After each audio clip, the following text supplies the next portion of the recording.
Israeli journalist Amit Segal. He is the chief political commentator for Israel's Channel 12. He's also the author of the newsletter It's Noon in Israel, something I read every morning. Amit, it's good to see you. So in your reporting, you say that Netanyahu publicly signaled surprise at this Trump 21-point plan, but in reality, there is little daylight between these two leaders. We've seen the same argument in the past over issues involving the strikes on Iran, for example. Why do you believe, from what you're hearing from sources, that they may be more in lockstep than they're at least publicly leading on? Well, we are more than 6 months old, so we still remember all the talks about disputes between Trump and Netanyahu. And we saw what happened in Fordo on June 25th, and we saw the backing from the United States to the Israeli attack on Iran. And we saw a consistent support for Israel when it comes to the war on Gaza. So I don't think something is crucially different here. I do think, however, that the reason we approached to the moment in which President Trump says that we are on the verge of getting a deal, by the way, he doesn't call it a ceasefire, he calls it a peace deal, is a result of the most unsuccessful assassination in the history of the world. When Israel tried to actually eliminate the leadership of Hamas in Doha, Qatar, at the beginning of the month, it failed to do it. It failed to kill them. However, it signaled Qatar that it can no longer get away with supporting Hamas and playing the double game. And that's why Qatar is pushing Hamas to accept the deal. And from my perspective, I don't know if Hamas would actually accept it. But I know that the Qataris told President Trump that they can deliver when it comes to Hamas. And the only reason is because they don't want to be the sixth Muslim capital city in the Middle East to be attacked by the IDF as a result of supporting Hamas. And we heard from Elena Trine that just moments prior to this meeting between President Trump and Prime Minister Netanyahu, that President Trump did speak with leadership in Qatar about this plan.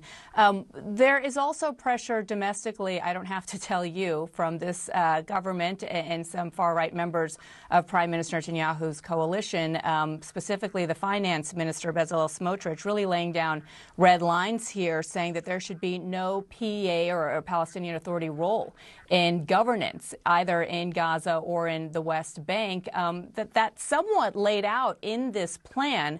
How does Prime Minister Netanyahu navigate this divide?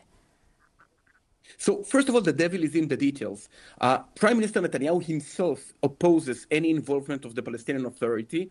From our past experience of those two gentlemen, Trump and Netanyahu, we know that, for instance, in the deal of the century in 2020, Netanyahu didn't want a Palestinian state, so the compromise was that a Palestinian state would be declared and recognized only after fulfilling something like 24 of conditions that are almost impossible for the Palestinians to actually fulfill. So I think this is the same case now. From a right-wing perspective in Israel, it looks like Smotrich is quite minimalizing his demands to Prime Minister Netanyahu. From what I understand, the only reference to the Palestinian Authority would be of a member in the joint committee to manage Gaza, the international community, and only after the Palestinian Authority would be reformed and go through a de-radicalization process, which is not going to happen as far as I know or suspect. As we've heard from the vice president, warning this weekend that we're close to a deal, but of course a deal could get derailed at the very last moment. Based on what you're hearing and from your reporting, what is the single biggest obstacle here? Is it the prime minister feeling pressure from members of his coalition? Is it Trump's willingness to ultimately exert more pressure that he has threatened to do? Or is it Hamas and Hamas agreeing to the details here as well, specifically laying down its arms and releasing all of the hostages? So I think Israel is already on board. I think Israel actually depicted at least 19 out of the 21 paragraphs of this Trump program.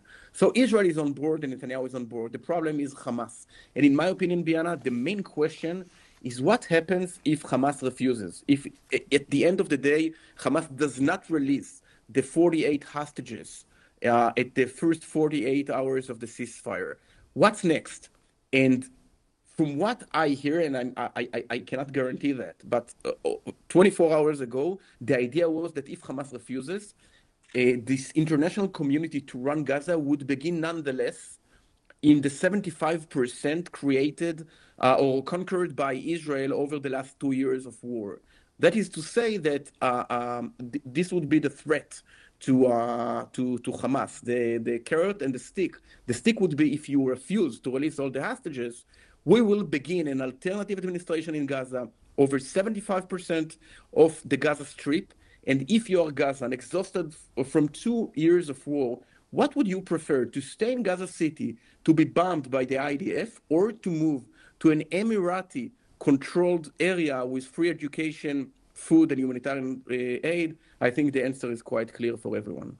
Well, so you're saying that they could actually threaten to have international forces come into the parts that the IDF has already cleared and gained control over, while still taking its operation into Gaza City and moving forward with that. But Amit Segal, before we close out, just to reconfirm, you think Prime Minister Netanyahu is ready to agree to this deal with the president when we see this joint press conference shortly?